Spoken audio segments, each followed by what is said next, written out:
14. Normal ECG calibration. So let's start with the first group in the 20-point scheme. These are concerned with confirming the patient and electrocardiogram settings are right.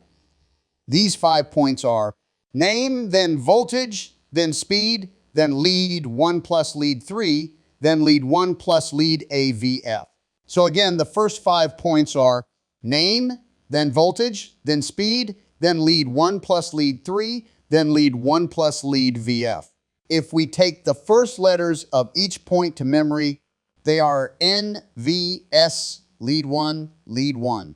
The first point is the letter N. That's the name. That's right. Checking the name on the ECG. This is extremely important to confirm we have the correct patient and not assign a wrong diagnosis to the wrong patient. The second point is the letter V. That's for voltage. To represent that, the voltage calibration is 10 millimeters per millivolt.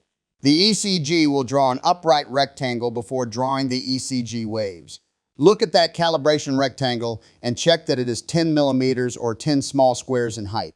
As the rectangle's height represents 1 millivolt, a 10 millimeters height is the correct voltage, or 10 millimeters per millivolt. If the height of the calibration rectangle is different, the voltage calibration will be wrong, and the ECG needs to be repeated correctly.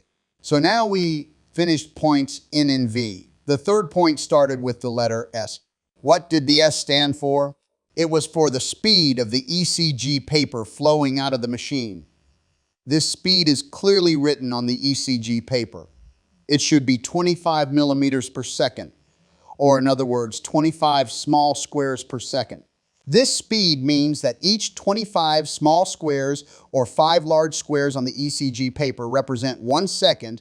The speed is to make sure the widths of the ECG waves are standardized and measured correctly. So if the speed is different than 25, it can lead to wrong interpretations of the rate or the width of the ECG waves. As the speed is 25 small squares per second, let us see you calculate the times for the following squares. How much time is 5 small squares? Yes, exactly. As 25 squares is 1 second, then 5 squares is 1/5 of 1 second, or 0.2 seconds. And as each 5 small squares are collected in 1 large square, so 1 large square is 0.2 seconds. Now calculate how many large squares represent 6 seconds. Think about it. If 1 second is 5 large squares, then 6 seconds is 5 large squares times 6, which is 30 large squares. So 30 large squares is actually 6 seconds long, but how can this help you? If you count the R waves in 6 seconds, let's say there are 7 R waves in 30 large squares. We can then multiply the number by 10 to get the estimated R waves in 1 minute, or the heart rate of the patient, which in this case is 70.